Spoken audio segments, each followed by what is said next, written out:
أعوذ بالله من الشيطان الرجيم. بسم الله الرحمن الرحيم. الحمد لله رب العالمين، والصلاة والسلام على أشرف الخلائق أجمعين، سيدنا وسيد الأولين والآخرين، حبيبنا وحبيب إله العالمين، إمام المرسلين وخاتم النبيين، أبي القاسم المصطفى محمد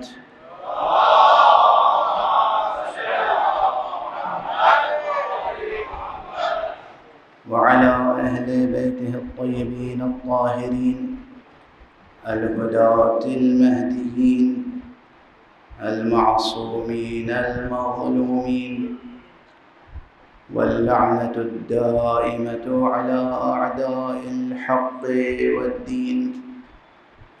أما بعد، فقد قال الله تعالى عز اسمه في محكم كتابه ومتقن خطابه.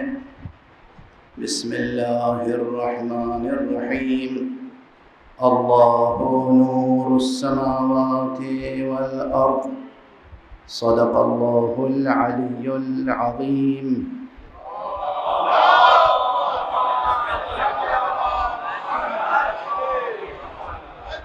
ایک اور بلند تر صلوات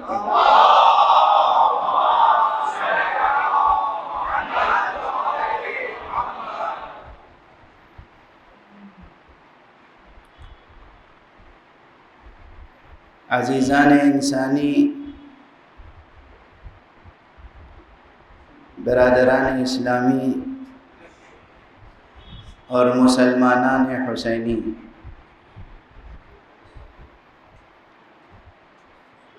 سن ہجری کے اعتبار سے، ہجری تقویم یا ہجری کیلنڈر کے اعتبار سے ایک سال ختم ہو رہا ہے اور ایک نئے سال کا آغاز ہونے والا ہے۔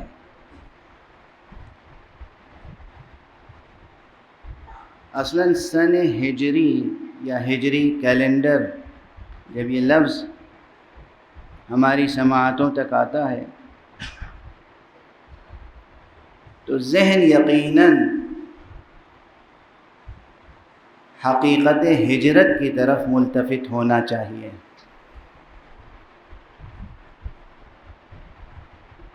سب سے اہم موضوع، سب سے جوہری موضوع جس کی طرف انسانی ذہن کو متوجہ ہونا چاہیے، ہجری کیلنڈر یا ہجری تقویم یا سن ہجری، یہ ترکیب سن کر، یہ عنوان سن کر یا پڑھ کر، وہ حقیقت ہجرت ہے۔ یعنی اس لحاظ سے آپ توجہ فرمائیے کہ یوں تو ہر گزرنے والا دن انسان اپنے پورے وجود کے ساتھ ایک ظرف زمان سے دوسرے ظرف زمان کی طرف ہجرت کرتا ہے،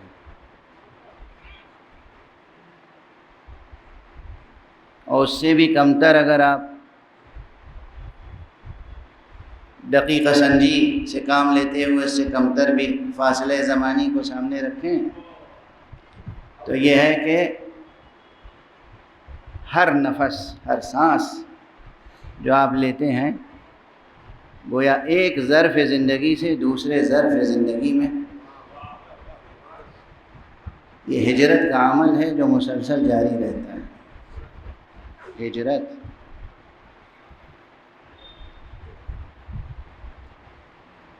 مجلس میں ہمارے عزیز القدر، عزیز خاطر، آپ کے امام جمعہ و جماعت جناب حجت الاسلام مولانا سید نجیب الحسن صاحب نے تشریف فرمائے، اور جہاں تک نظر جا رہی ہے اہل فکر و دانش تشریف فرما ہیں. تو یہ عنوان ہے دقیق ضرور. ابھی یہ مجھ سے فرما رہے تھے کہ دیکھیں یہاں جو بمبئی کا مجمع ہے یہ سب کے سب دانشور نہیں ہیں، مزدور طبقہ بھی ہے،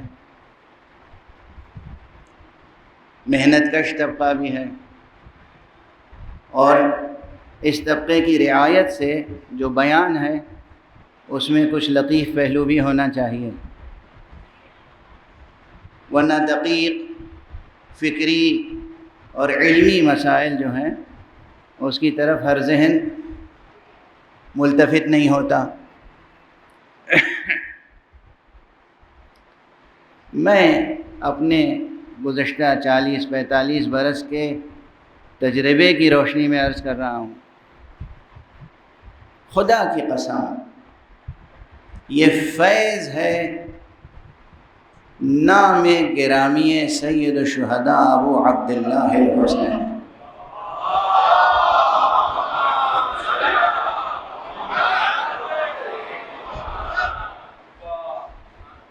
کہ اس منبر سے میں نے دقیق سے دقیق، اس سنجیدہ سے سنجیدہ اور پیچیدہ سے پیچیدہ علمی، فکری اور فلسفیانہ مسائل چھیڑے ہیں،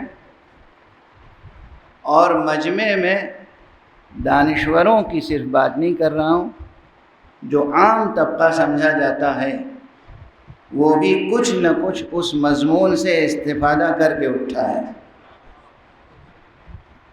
اس میں میرا کوئی کمال نہیں ہے، اس میں اس نسبت کا کمال ہے جو اس منبر کو ذات گرامی حسین سے حاصل ہے.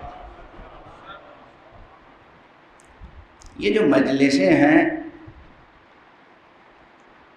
یہ تو اب تقریباً ہر شخص کی زبان پر یہ فقرہ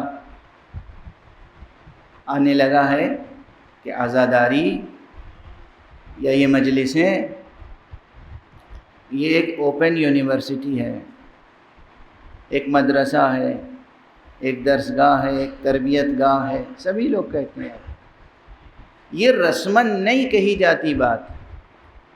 حقیقت یہ ہے کہ یہاں جو ذہن پروان چڑھتے ہیں وہ دنیا کے کسی مدرسے اور کسی کالج میں وہ ذہن پروان نہیں چڑھ سکتے. اور اس میں نہ کسی خطیب کا کمال ہے نہ کسی شاعر کا.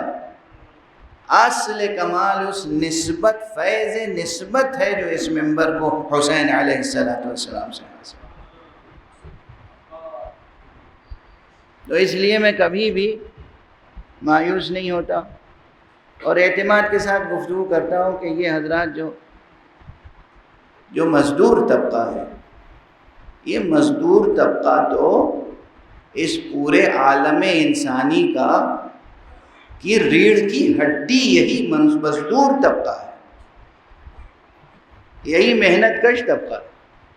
تو آپ کی قدر تو سب سے زیادہ ہونی چاہیے، اور کم سے کم اس فقیر کی نگاہ میں ہے.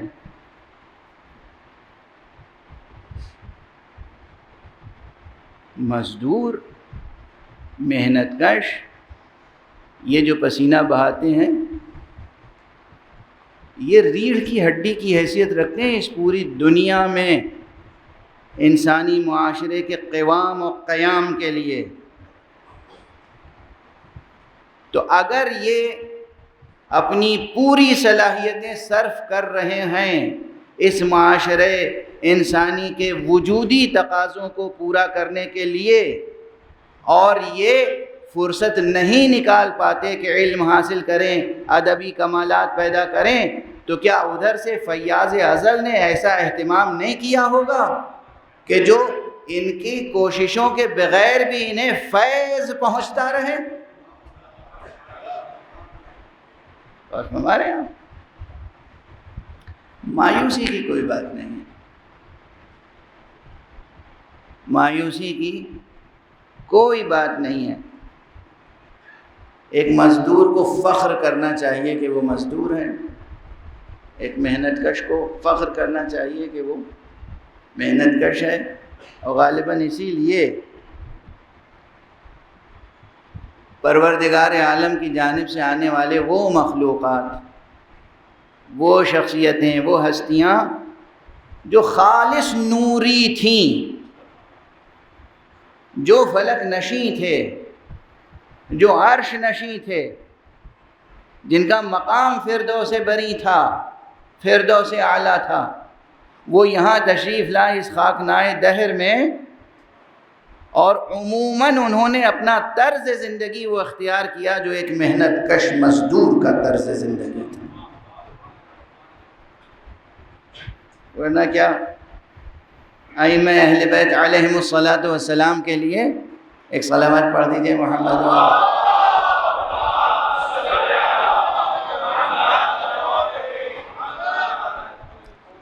کیا ائمہ اطہار کے لیے، کیا آل عبا اور اصحاب کسا کے لیے، خمسہ نجبہ کے لیے روزانہ بہشت سے غذائیں نہیں آ سکتی تھیں؟ کیا مانع تھا؟ روزانہ خوان نعمت بہشت سے آ جاتا، جنت سے دسترخوان آ جاتا۔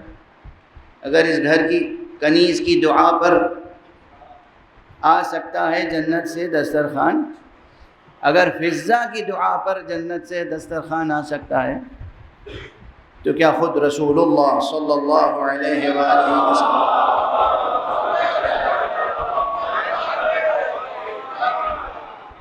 اور حضرت امیر المؤمنین، امام المتقین، مولا الموحدین علی ابن ابی طالب علیہ السلام کے لیے نہیں آ سکتا؟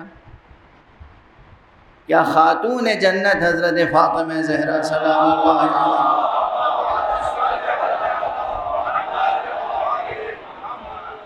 کے لیے روزانہ نہیں آ سکتا؟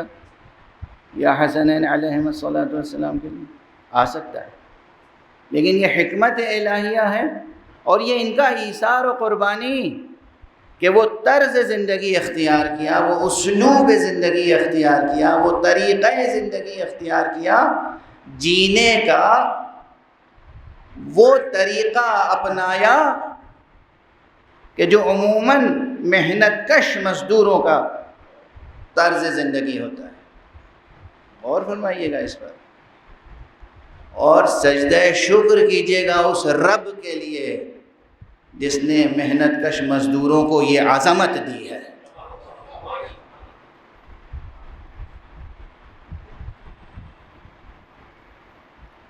اس سب کے ساتھ اب دیکھیے ذہن اپنے انداز سے آگے بڑھتا ہے، تو ایک جملہ عرض کر رہا ہوں، اور امید ہے کہ انشاءاللہ یہ جملہ آپ کے اذہان عالیہ تک، آپ کے روشن ذہنوں، روشن دلوں اور روشن دماغوں تک پہنچے گا اور اپنی جگہ بنا لے گا۔ ہمارے جوان، ہمارے مرد، ہماری عورتیں بہت محنت کرتے ہیں یہ لوگ، مگر پھر بھی دست ادب جوڑ کے عرض کر رہا ہوں، یاد رکھیے گا ابھی بھی اس قوم کو بحیثیت قوم سرفراز ہونے کے لیے اقوام عالم کے درمیان میں جتنی اور جیسی محنت کرنی چاہیے اس کی کمی ہے۔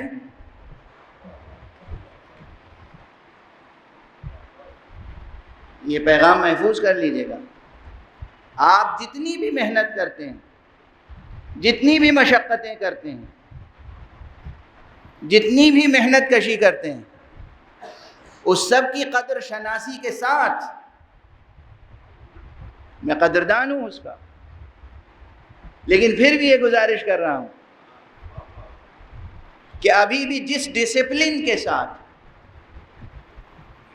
جس سلیقے کے ساتھ، جس دل جمعی کے ساتھ، جس یکسوئی کے ساتھ، جس الہی توحیدی اور قومی شعور کے ساتھ، شاید کوئی اور ہوتا تو یہاں الہی استعمال نہ کرتا، لیکن الہی حکمتیں ہیں، جس شعور کے ساتھ، جس دل جمعی کے ساتھ محنت کرنی چاہیے، ابھی اس میں بہت کمیاں ہیں، بہت کمیاں ہیں۔ میں پھر عرض کر رہا ہوں، دل شکنی نہ ہو، خاطر شکنی نہ ہو، دل نہ ٹوٹیں آپ کے. میں نے عرض کیا آپ کی محنتوں کا قدر شناس ہوں، قدر ہے مجھے، لیکن پھر بھی عرض کر رہا ہوں کہ کچھ اور محنت کی ضرورت ہے، اور محنت کی ضرورت ہے. اور وہ بھی ایک جملہ کہہ دوں بس سربستہ، اور پھر آگے بڑھ جاؤں تاکہ جو پہلے جملے میں موضوع شروع کیا تھا کچھ اس کا حق ادا ہو جائے. سیاسی، سماجی، تعلیمی، اقتصادی، اخلاقی زندگی کے جس رخ پر صحیح غور کر لیں آپ، فرد ہو یا جماعت، محنتیں بارور نہیں ہوتی اگر انسان کسی سچے قائد اور رہبر کی رہبری میں محنت نہ کرے. ہماری درس کا کربلا حق کا سیدھا راستہ کربلا اور محمد وال محمد آواز بلند سرور.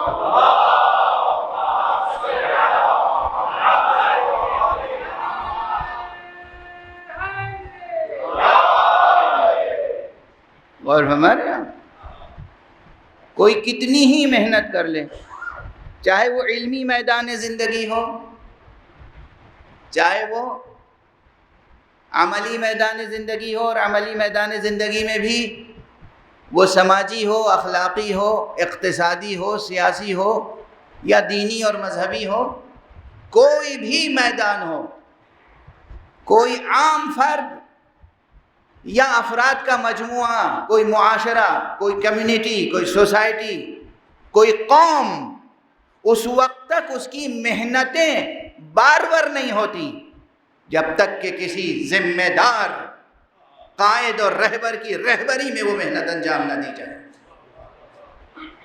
تو دو نکات آج لکھ لیں اپنے ذہنوں میں، دل کے صحیفے پر، دل کی ڈائری میں. پہلی بات، جتنی بھی محنت آپ کر رہے ہیں وہ سراخوں پر، مگر اور محنت کرنے کی ضرورت ہے. تھکن کا احساس قریب نہ آنے دیں، چاہے حالات کچھ بھی ہوں، کچھ بھی حالات ہوں، تھکن کا احساس قریب نہ آنے دیں. یہی زندگی کی علامت ہے. دوسری بات، جتنی محنت کریں کسی ذمہ دار رہبر اور قائد کی رہبری میں کریں، بغیر رہبری کے نہیں. اور یہ وہ سب سے بڑا پیغام ہے جو ہمیں کہاں سے ملتا ہے؟ ہلال محرم سے، کربلا سے، سرکار سید الشہداء ابو عبداللہ الحسین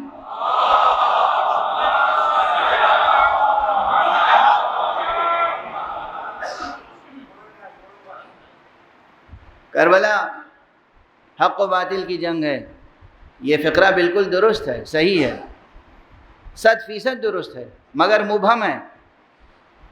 مبہم ہے، اس میں بھی ابہام ہے، ایمبیگوٹی ہے.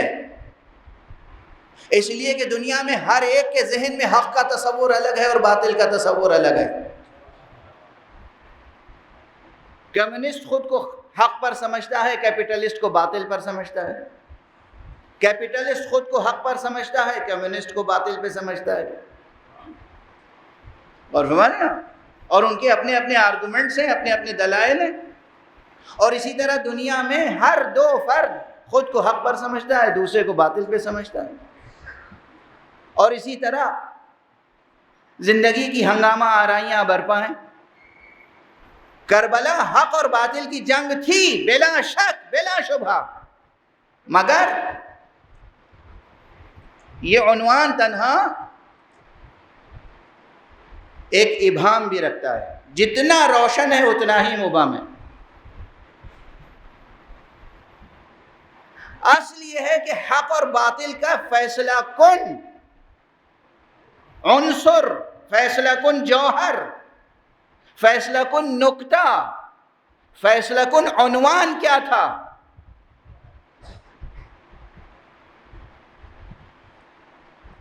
اب بات آ گئی تو عرض کر ہی دوں.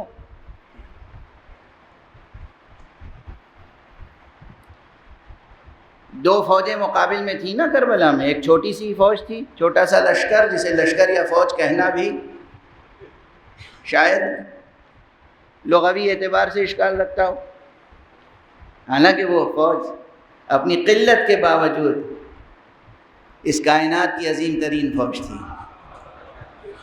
وہ لشکر اپنی کمی کے باوجود کائنات کا عظیم ترین لشکر تھا۔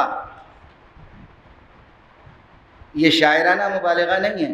آپ کہیے گا کہ آپ کیوں کہہ رہے ہیں عظیم ترین، تو اس کا حکیمانہ اور استدلالی جواب بھی عرض کر سکتا ہوں، بالکل معروضی، آبجیکٹیو، تاریخ کے آئینے میں عرض کر سکتا ہوں کہ میں اسے کیوں عظیم ترین عرض کر رہا ہوں سب سے کم ہونے کے باوجود۔ دوسری طرف ایک بہت بڑا لشکر تھا بظاہر،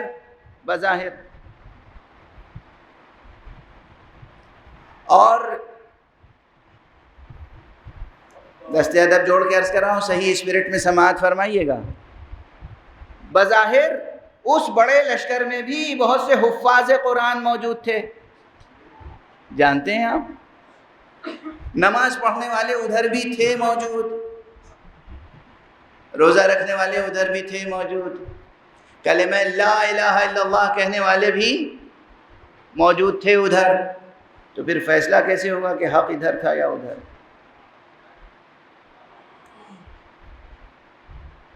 اور اسی لیے تو ناسبیت زدہ بہت سے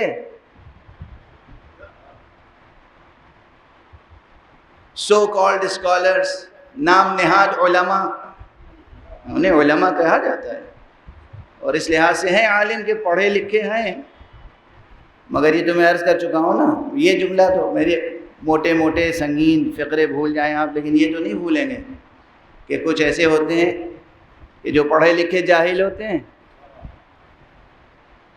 اور جاہلوں کی صف میں یہ بھی گزشتہ عشرے میں یہیں عرض کر چکا ہوں کہ کچھ ہوتے ہیں سادہ جاہل، کچھ ہوتے ہیں جاہل مرکب، کچھ ہوتے ہیں جاہل مکعب، یعنی جاہل اسکوائر اور جاہل ٹو دی پاور کیوب، اور ان کو آپ اور سادہ زبان میں کہہ لیجئے تو اب ظاہر ہے یہ لفظیں جو ہیں یہ غیر فصیح نہیں ہیں، مبتذل نہیں ہیں، گری پڑی لفظیں نہیں ہیں، مگر دیہاتوں میں استعمال ہوتی ہیں، شہروں میں اب کم استعمال ہوتی ہیں، لیکن شرفاء کے گھرانوں میں بھی استعمال ہوتی ہیں، جسے میں کہتا ہوں کہ کچھ ایسے جاہل ہیں جنہیں جڑیلا جاہل کہا جا سکتا ہے، کہ کسی بھی چیز سے ان کی جہالت نہیں کٹتی۔ وہ آج بھی اسی اعتبار سے کربلا کی جنگ کو حق و باطل کی جنگ کہنے میں تأمل کرتے ہیں، تردد کرتے ہیں، شکوک پیدا کرتے ہیں، شبہے پیدا کرتے ہیں کہ صاحب ادھر بھی اصحاب رسول تھے، ادھر بھی کچھ اصحاب رسول تھے، ادھر بھی نماز پڑھنے والے تھے، ادھر بھی نماز پڑھنے والے تھے، ادھر بھی روزہ رکھنے والے تھے، ادھر بھی روزہ رکھنے والے تھے، ادھر بھی حاجی تھے، ادھر بھی حاجی تھے، ادھر بھی قرآن کے حافظ تھے، ادھر بھی قرآن کے حافظ تھے۔ تو اب اس بات کو تسلیم کیجئے کہ اگر تھے تو پھر حق اور باطل کا معیار کیا ٹھہرا؟ کلمہ لا الہ الا اللہ کہنا حق و باطل کا معیار نہیں قرار پائے گا، کلمہ محمد رسول اللہ کہنا بھی حق و باطل کا معیار قرار نہیں پائے گا، نماز پڑھنا حق و باطل کا معیار قرار نہیں پائے گا، روزہ رکھنا، حج کرنا اور حفظ قرآن کرنا بھی حق و باطل کا معیار قرار نہیں پائے گا۔ دیکھنا یہ ہوگا کہ کون سی جماعت کس رہبر کے ساتھ کھڑی ہوئی ہے۔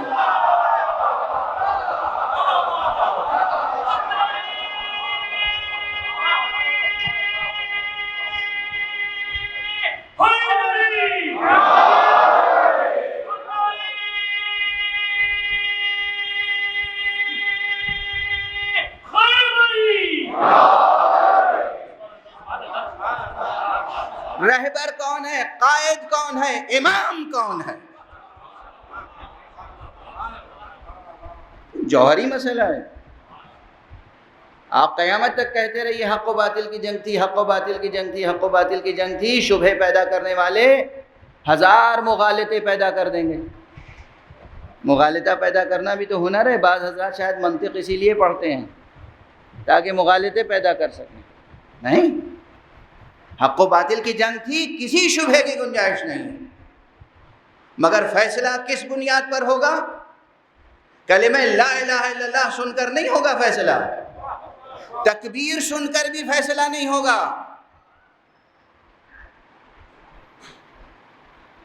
ضبط اگر کیجیے آپ اپنے دلوں پر اور آنسوؤں پہ ضبط کیجیے تو یہ جملہ کہہ کے آگے بڑھوں، تکبیر بلند ہو جائے تو یہ فیصلہ نہیں کرے گی تکبیر کے حق کس کی طرف ہے، اس لیے کہ کہیں اگر کوئی تکبیر کہنے والا اصل تکبیر کو ذبح کر کے تکبیر کہہ رہا ہے تو اس کی کیا حیثیت ہے؟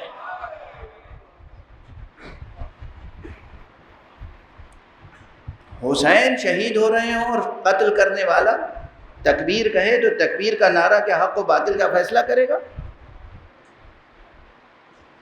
سمجھ میں آ رہی ہے بات؟ بہت روشن ہے، واضح ہے نا، اب اس میں کوئی الجھن تو نہیں ہے۔ نہ نعرہ تکبیر فیصلہ کر سکتا ہے حق و باطل کا، نہ اس وقت نہ اس وقت۔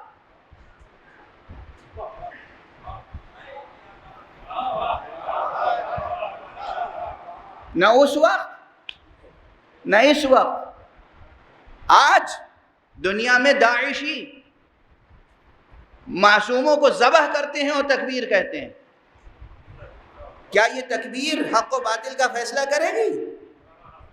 نعرہ تکبیر بلند کرنے والا کیا حق پر تسلیم کیا جائے گا؟ واضح ہے۔ نواسے رسول کو اس وقت ذبح کر رہے ہیں اور نعرہ تکبیر بلند کر رہے ہیں، آج بے گناہ مسلمانوں کو ذبح کر رہے ہیں اور نعرہ تکبیر بلند کر رہے ہیں، تو معلوم ہوا کہ نعرہ تکبیر تنہا مجرد نعرہ تکبیر حق و باطل کا فیصلہ نہیں کر سکتا، کلمہ توحید حق اور باطل کا فیصلہ نہیں کر سکتا، کلمہ رسالت حق و باطل کا فیصلہ نہیں کر سکتا۔ دیکھنا پڑے گا امام کون ہے جس کے ساتھ جہاد ہو رہا ہے۔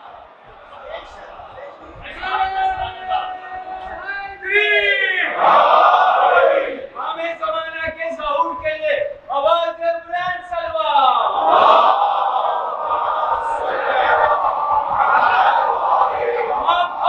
مرجع کرام کی سلامتی کے لیے آواز بلند سلوا،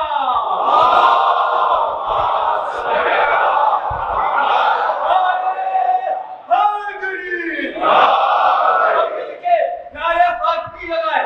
نعرہ فاطمی کا جواب یا زہرا ہے، نعرہ فاطمی کا جواب یا زہرا ہے، نعرہ فاطمی، نعرہ فاطمی۔ بہرحال گفتگو آج پہلی اور تمہیدی منزل میں ہے، تو یہاں تک تو یہ بات اس لیے آ گئی کہ میں عرض کر رہا تھا کہ آپ کی محنتوں کی قدر کرتا ہوں، آپ کی مزدوریوں کی قدر کرتا ہوں۔ مزدور طبقہ تو یہ ہے کہ اگر وہ حق و انصاف کے ساتھ دین و ایمان کے ساتھ مزدوری کر رہا ہو تو اس مزدور کے قدموں کی خاک بھی سرمہ چشم بن جاتی ہے۔ ملعون ہیں وہ جو مزدور طبقے کو حقارت کی نگاہ سے دیکھتے ہیں، ملعون ہیں وہ، خدا کی لعنتیں ہیں ان پر جو مزدور طبقے کو، محنت کش طبقے کو کمتر سمجھتے ہیں، حقیر سمجھتے ہیں، معمولی سمجھتے ہیں۔ تو محنت کریں، جو کچھ کر رہے ہیں اور کریں، مگر قیادت کے ساتھ، رہبری کے ساتھ، اس شعور کے ساتھ جس شعور کو بیدار کرنے کے لیے اللہ سبحانہ و تعالی نے محمد جیسا پیغمبر بھیجا۔ ایک صلوات پڑھ دیں محمد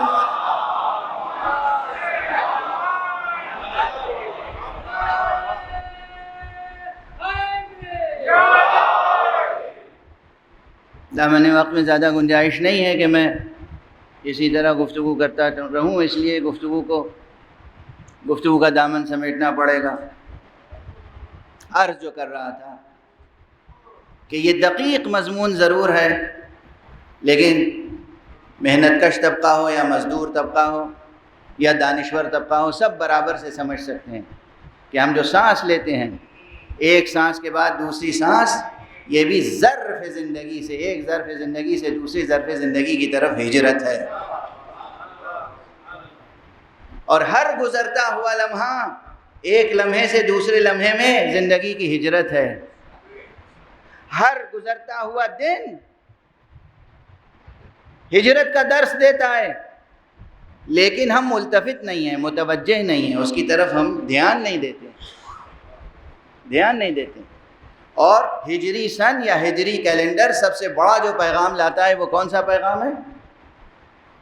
ہجرت۔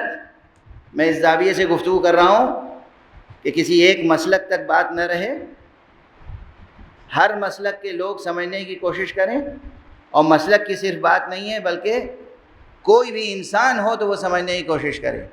ہجری کیلنڈر، ہجری تقویم جو خاص چیز دیتا ہے وہ کیا چیز؟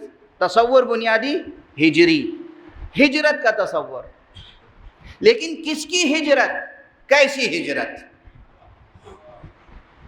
کس کی ہجرت اور کیسی ہجرت؟ یہ یاد رکھیے، ہجرت کے موضوع پر تو نہ جانے کتنی کتابیں لکھی گئی ہیں، کتنے افسانے، داستانیں، کتنے تخلیقی کارنامے، فکشن، نان فکشن، اور کتنی پوئٹری کی گئی۔ ہجرت کا تصور اور مفہوم بھی بہت سمٹ کے رہ گیا ہے۔ اب مجھے اگر صحیح یاد آ جائے اس وقت تو ایک شعر تو اس عہد کے ایک بہت ہی نامور شاعر جناب افتخار عارف کا ذہن میں آ رہا ہے۔ انہوں نے کہا ہے کہ شکم کی آگ لیے پھر رہی ہے شہر بشہر، شکم کی آگ لیے پھر رہی ہے شہر بشہر، سگے زمانہ ہیں ہم کیا، ہماری ہجرت کیا۔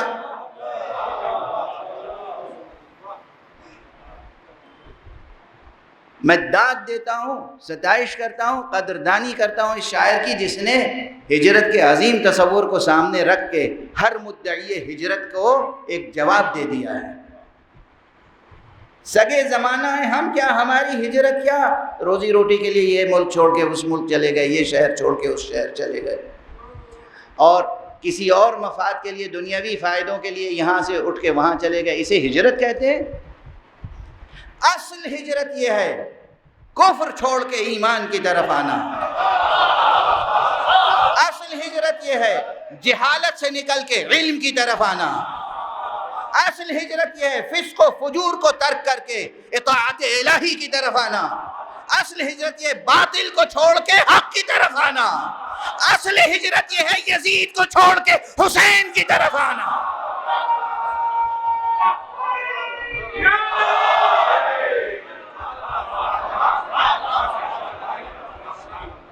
ہندوستان سے لندن چلا جانا ہجرت نہیں ہے،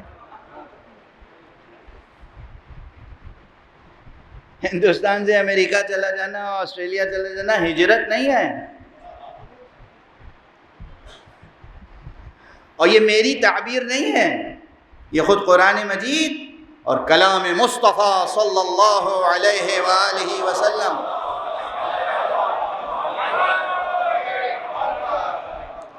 کی روشنی میں عرض کر رہا ہوں۔ ہجرت کا تصور ایک بڑا عظیم تصور ہے۔ میں آپ حضرات کے اذہان عالیہ کو متوجہ کرنا چاہتا ہوں کہ دیکھیے، بعض بہت عظیم عناوین، عظیم topics, great topics, great titles, بہت عظیم مفاہیم، تھاٹس، ان کو سیاستوں نے پامال کر دیا۔ شہادت کیا عظیم تصور ہے، سیاسی حضرات لفظ شہادت کا کتنا بے جا استعمال کرتے ہیں۔ جہاد کتنا عظیم تصور ہے، سیاسی افراد اس کا کیسا کیسا استعمال کرتے ہیں۔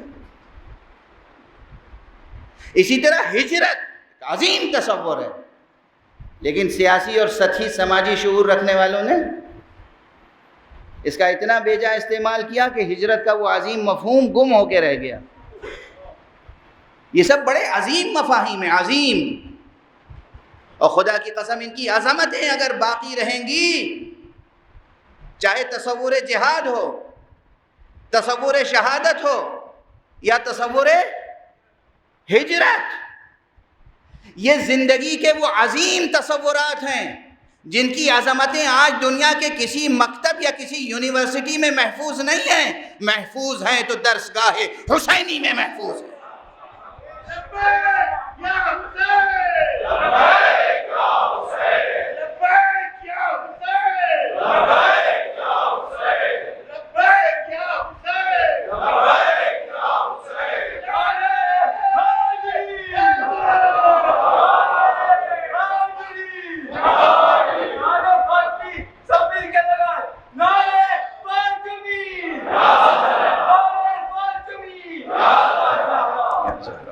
اور ہمارے یہاں تو ہمیں اطمینان ہے، خدا کا شکر ہے، ہمیں وہ ایک درسگاہ نصیب ہے، وہ ادارہ، وہ انسٹیٹیوشن، وہ پلیٹ فارم، وہ ممبر، وہ شبیہ عرش، وہ ممبر ہمیں نصیب ہے کہ جہاں ان عظیم تصورات کی عظمتیں محفوظ ہیں۔ دنیا بھول جائے، سیاست زدہ ہو جائے، کچھ ہو جائے، مگر جو عظیم تصورات ہیں زندگی کے اور عظیم حقائق ہیں وجود کے، ہر سال جب محرم آتا ہے تو ذکر مبارک حضرت امام حسین علیہ السلام کے صدقے میں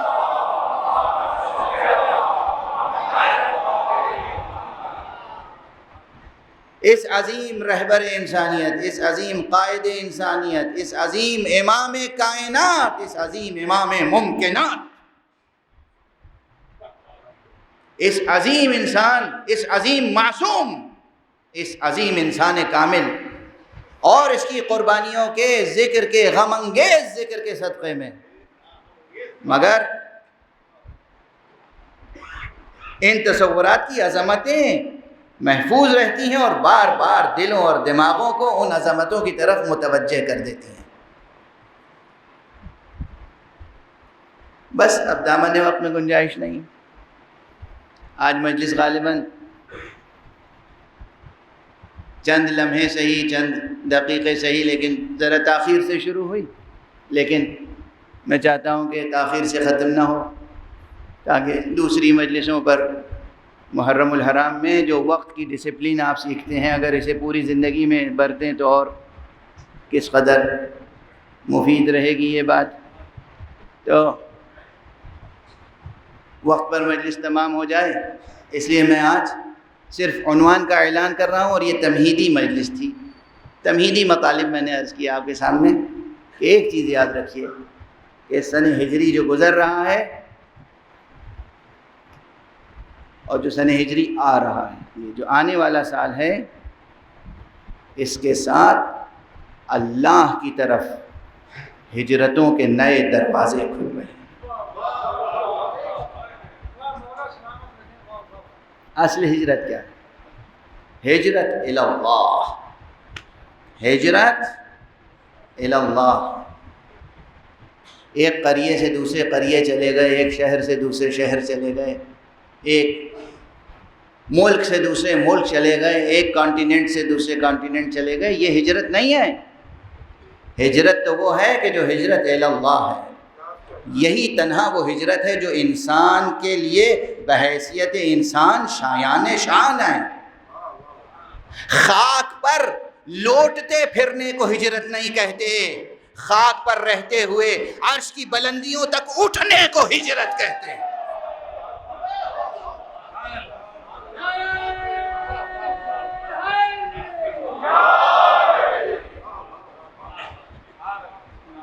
خاک روندتے پھر رہے ہیں، زمین ناپتے پھر رہے ہیں، اس کا نام ہجرت نہیں ہے، بلکہ وہ عمودی سفر ہونا چاہیے۔ ہجرت الی اللہ، اللہ کی طرف ہجرت، اور بس اللہ کی ہی طرف ہجرت کون سکھائے گا؟ اللہ کی طرف ہجرت کا تصور کون دے گا؟ اللہ کی طرف ہجرت کا راستہ کون بتائے گا؟ اللہ کی طرف ہجرت کے راستے کو روشن کون کرے گا؟ اللہ کی طرف ہجرت کے آداب کون سکھائے گا؟ کوئی اور نہیں، خدا کی قسم اس کائنات میں کوئی اور نہیں ہے سوائے حضرات محمد و آل محمد۔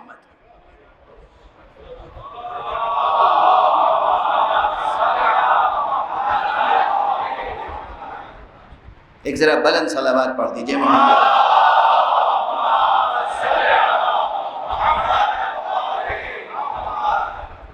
آپ نے بلند صلوات پڑھی میں دعا گو ہوں، آپ کی زبانیں،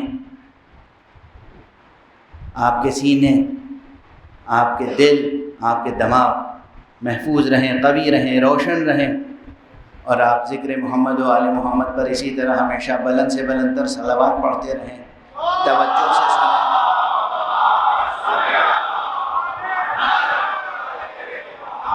توجہ سے سنیں، یاد رکھیں، اور یہ جو آپ کا جذبہ ولا ہے، اسی پہ بھروسہ کر کے اکثر کہتا ہوں کہ ایک لفظ میں طبیعتیں منقلب ہو جاتی ہیں۔ بعض حضرات کہتے ہیں کہ یہ ایک طبقہ ہے جسے بچپن سے رونے کی ٹریننگ دی جاتی ہے۔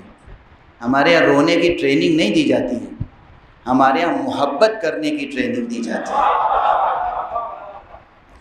یہ تو آنکھوں کا وظیفہ ہے کہ محبت میں آنسو بہاتی ہیں، یہ آنکھوں کا وظیفہ ہے۔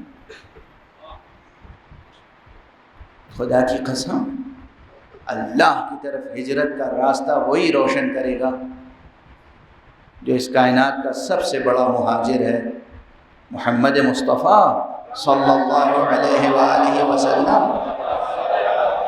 اور ان کے بعد بہت سے مطالب تھے اس ضمن میں، لیکن آج رہ گئے، چونکہ ابھی میں نے موضوع شروع ہی نہیں کیا، یہ سب تمہیدی گفتگو ہے۔ میرا عنوان ہوگا انشاءاللہ امام حسین انوار و اقدار۔ اس عنوان کی بھی انشاءاللہ تشریح کروں گا اور کچھ عرض کروں گا۔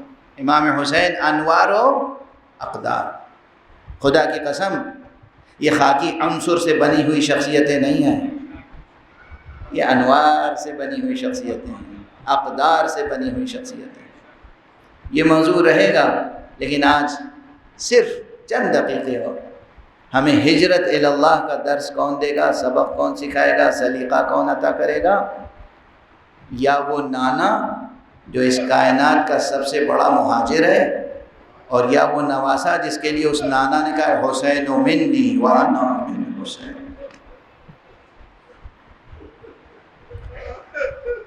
آئے حسین کی ہجرت۔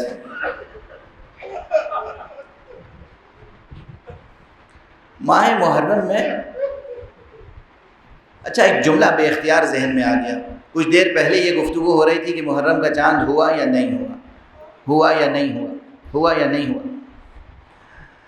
میں ایک جملہ عرض کروں، ہاں یقیناً کچھ لوگ دنیا میں ایسے ہیں، کچھ لوگ جو محرم کا چاند دیکھ کے رونے کا اہتمام کرتے ہیں، لیکن خود رسول اللہ حسین پر رونے کے لیے محرم کے چاند کا انتظار نہیں کرتے۔ خود رسول اللہ، کتنی روایتیں ہیں صحیح السند، کتنی روایتیں ہیں جو ثقات نے نقل کی ہیں، کتنی روایتیں ہیں جو تمام مسلمانوں کی کتابوں میں موجود ہیں کہ رسول اللہ کوئی محرم مخصوص نہیں تھا، بلکہ حسین کھیلتے ہوئے آ رہے ہیں، آگے بڑھے، گود میں اٹھایا، پیار کیا اور گریہ کرنا شروع کر۔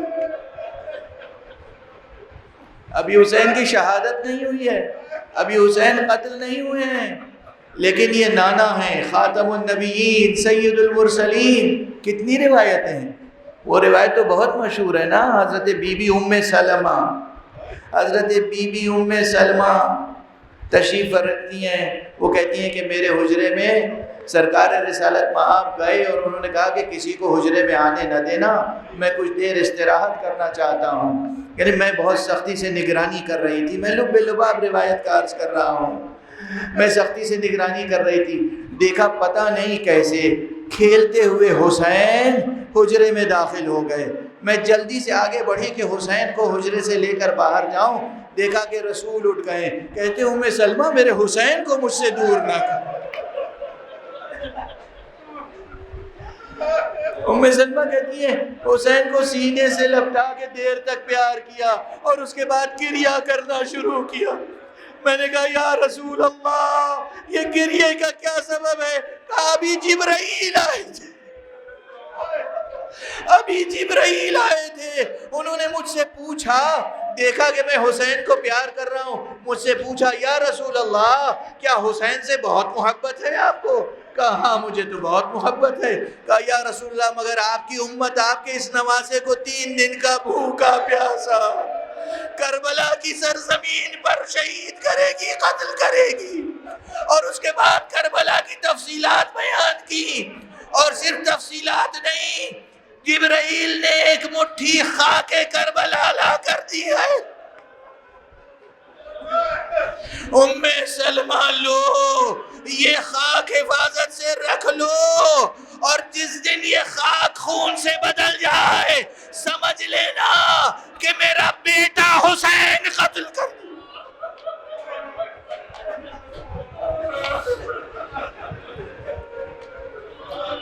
انا للہ و انا الیہ راجعون، رضا بقضائہ و تسلیما لامرہ۔ پروردگار ہمیں علوم قرآن اور معارف اہل بیت سے آشنا فرما۔ پروردگار یہ آنکھیں جو غم سید الشہداء میں اشک بار ہیں، پروردگار ان آنکھوں کو ہمیشہ نورانی تر بناتا رہے، ان آنکھوں کو نورانی سے نورانی تر بنا۔